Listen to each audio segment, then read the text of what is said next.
daya hidup energi ketuhanan yang selalu circle, berputar, meliputi, masuk dan keluar di dalam jasmani kita. Itu yang perlu dirasakan, ya. Jadi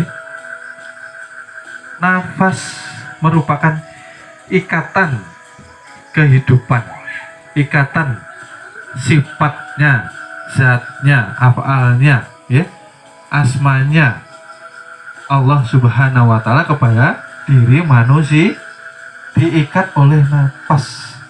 Yang hakikatnya nafas itu ialah ruh, ruh yang dikatakan ialah nur yang membungkus atma atau hidup itu sendiri, pancaran daripada Tuhan yang Maha Kuasa, ya. Jadi kenapa di sini murid-murid masih merasa berat menghadapi masalah? Karena dalam menjalani sholatul daimnya belum sesuai dengan yang diajarkan perguruan. Makanya ada kata-kata berat betul, masalah saya, ujian saya, beban hidup saya. Ulama, kiai, ustadz itu al-alim katanya sudah. Artinya sudah bisa memegang fikih syariat artinya dia sudah terjaga daripada seluruh kemaksiatan, terjaga. Artinya sudah menjauhi segala sesuatu yang berbau maksi. Itu ulama, itu kiai, itu al-alim namanya, gitu loh. Tapi kalau ada oknum yang dikatakan ustadz, ada oknum yang dikatakan kiai, tapi masih melakukan penistaan terhadap santriwatinya, itu ya namanya oknum, ya. Karena yang dikatakan ulama, kiai, ustadz itu ibaratnya saya gambarkan dia emas. Emas itu kalau dibelah ya emas semua, gitu loh. Tapi kalau emas dibelah, tengahnya kuningan, ini abal-abal. Artinya apa? Artinya belum bisa dikatakan ustadz, belum bisa dikatakan kiai, belum bisa dikatakan ulama. Abal-abal berarti. Paham ya? Nah, jadi ya kita harus cerdas dalam menyikapi fenomena-fenomena yang terjadi di akhir-akhir zaman ini, ya, karena dajjalisme sudah berjalan semua, ya kan, seperti itu. Dajjalisme itu apa? Memandang, melihat segala sesuatu peristiwa dalam segi penglihatannya, ilmunya sendiri, akhirnya sempit penilaiannya, akhirnya mengkultuskan, mendewakan.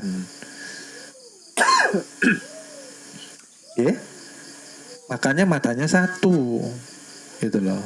Mata satu tuh nggak komplit, satu sisi aja yang dinilai pasti salah, gitu loh. Maka lihatlah segala sesuatu dalam segi kacamata keseluruhan universal, gitu loh. Makanya saya katakan, jangan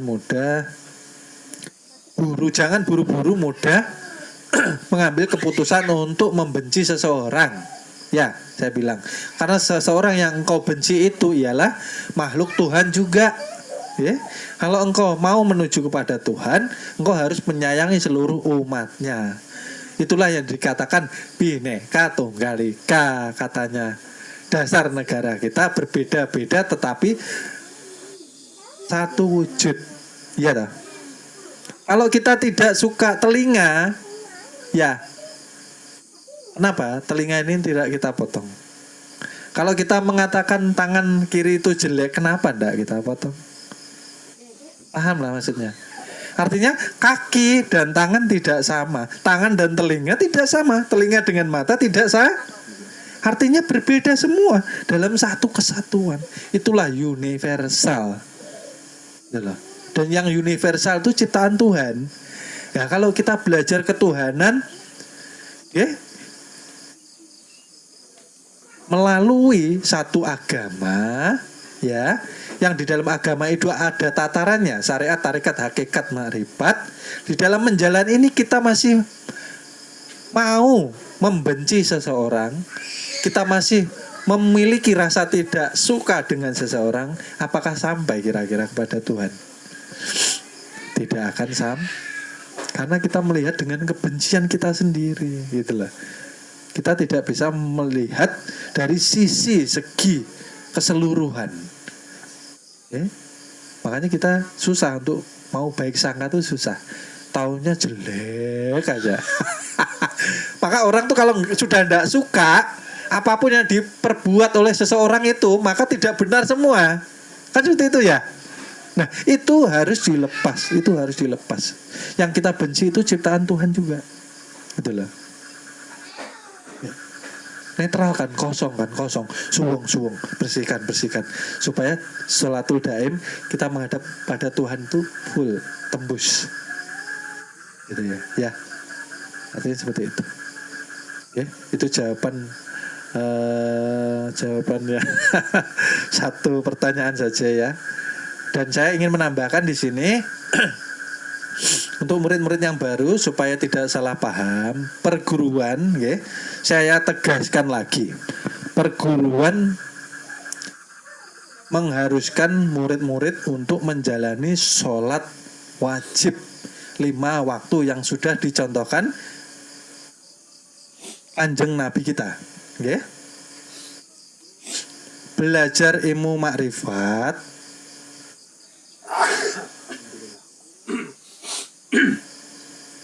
mohon maaf, belajar ilmu makrifat jangan menghancurkan syariat. Belajar ilmu makrifat jangan meninggalkan tata cara fikih nahwu shorof. Ya, itu pesan saya. Karena perguruan tidak pernah, ini tolong diingat, perguruan tidak pernah mengubah tata cara syariat sedikit pun, ya.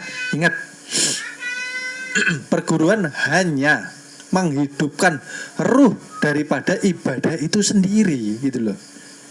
Dulunya sholat syariat tanpa ruh, artinya apa? Orang sholat ini masih mau buat baik, mau berbuat jahat, mohon maaf. Orang sholat masih berbuat tidak baik, masih mau zolim sama orang, masih bohong. Di sini perguruan mengisi ruhnya ibadah itu supaya manusia itu tadi yang sholat sudah paham dan tidak mau lagi berbuat maksiat, tidak mau membohongi orang lagi, gitu loh. Okay? Oleh sebab itu, kalau di luar sana mengatakan perguruan ini tidak pernah menjalankan yang wajib atau yang sunnah, itu salah besar, ya. Ingat, justru kita menekankan jaga syariat itu, karena itu yang dibawa, yang dicontohkan Kanjeng Nabi kita, ya. Jangan pernah meninggalkan sholat. Habis sholat berzikir, ya seperti biasa, jangan ditinggalkan, ya. Cuman di perguruan kita lebih didalami lagi hakikatnya, ruhnya, itulah, ruhnya kan harus ada. Kalau ibadah tanpa ruh ya sia-sia, ya. Jadi tolong diingat, ya. Itu tambahannya, bahwa untuk mengantisipasi kata-kata yang tidak bertanggung jawab di luar sana, yang mengatakan perguruan ini kok tidak boleh sholat, itu tidak benar, ya. Sudah ikut perguruan tapi tidak boleh zikir, itu salah besar, ya. Jadi tidak ada yang kita rubah. Kita mendalami, kita mengenalkan orang syariat supaya mengetahui hakikat. Karena syariat ini ibaratnya baju, dan baju itu tidak dipakai nanti kalau pulang, gitu loh. Pulang itu yang dibawa apa?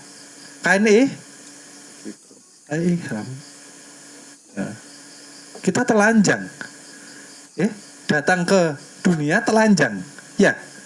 Artinya datang ke dunia ini kita sudah makrifat sebetulnya, membawa rahasia Tuhan. pulang harus telanjang. Oleh sebab itu jangan bawa hartamu ke hatimu, jangan. Hatimu jangan terikat kepada anak istrimu, kemewahanmu, jabatanmu, jangan. Itu loh. Kan harus bersih loh. Tapi harus bisa menempatkan diri. Ya. Kalau ilmu ma'rifat jangan dibuka di tempat umum. Yang belum mampu mereka menerima. Ya. Itu saja. Jadi supaya semua murid paham apa yang diajarkan di perguruan ya. Jadi segala sesuatu itu kalau tidak sepaham harusnya dimusyawarahkan tabayun. Tanya dulu benar atau tidak. Jangan lalu dinilai. Nanti salah paham akhirnya menarik diri, ya kan, seperti itu. Akhirnya tidak bisa belajar karena sudah mengunci hatinya untuk dimasuki ilmu yang bersih dan suci. Okay? Mudah-mudahan pelajaran hari ini bisa menyadarkan semua murid bahwa setiap hari umur kita mendekati perjanjian. Jangan main-main hidup. Jangan hanya sekedar bangun tidur, bekerja, pulang, bercengkrama keluarga, tidur, dan circle-nya hanya seperti itu, tidak ada kelebihan di dalam diri kita, tidak ada bekalnya. Jangan. Ya. Hidup ini penentuan. Kalau kita bisa bahagia di dunia, insya Allah bahagia di akhirat. Bahagia kita apa? Apabila kita selalu bertemu dengan yang kita cintai, Allah Subhanahu wa Ta'ala. Ya. Oleh sebab itu ketika zikir itu nikmat, artinya kita cinta Tuhan. Kalau zikir tidak nikmat, berarti harus ada yang diperbaiki. Artinya ada penyakit di dalam diri kita. Ya. Mudah-mudahan kajian malam ini bisa membuka kesadaran setiap murid. Ya.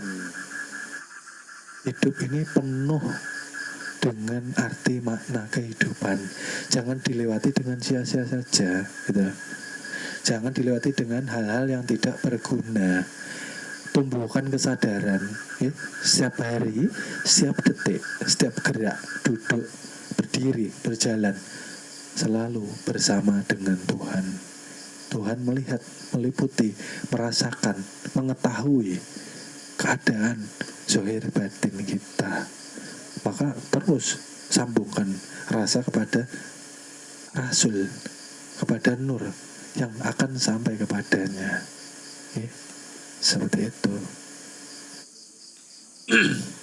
Sebelum saya akhiri, kami mohon maaf, ya, karena terkadang kami menyampaikan mungkin ada yang kurang berkenan cara menyampaikan kami di dalam hati. Bapak Ibu dan adik-adik sekalian yang di pusat maupun di daerah-daerah. Cuman niat kami tulus, ikhlas mengantarkan kepada murid semua untuk sampai kepada Allah melalui junjungan Nabi besar kita, Nabi Muhammad Sallallahu Alaihi Wasallam. Niat kami tulus, ikhlas supaya murid bisa merasakan hidup bahagia dunia dan akhirat. Niat kami tulus ikhlas menjaga murid agar tidak tersesat dan bisa berpulang ke rahmatullah dengan husnul khotimah. Mudah-mudahan kekurangan kami, kesalahan kami dimaafkan oleh semua murid di perguruan. Mudah-mudahan kita diberikan keberkahan, keistiqomahan, ampunan, hidayah, iman, Islam, dan takwa sampai di akhir kehidupan kita. Amin, amin, ya robbal alamin. Terima kasih. Kami akhiri. Wassalamualaikum warahmatullahi wabarakatuh. Allahumma salli ala sayyidina wa maulana Muhammadin nabiyya ummi ahdi bil ali al qadri azimil jahi wa ala ali wa sahbihi wa salim taslima. Allahumma salli ala sayyidina wa maulana Muhammadin nabiyya ummi ahdi bil ali al qadri azimil jahi wa ala ali wa sahbihi wa salim taslima. Allah Mohon maaf, akan kami lanjut ke episode berikutnya. Terima kasih.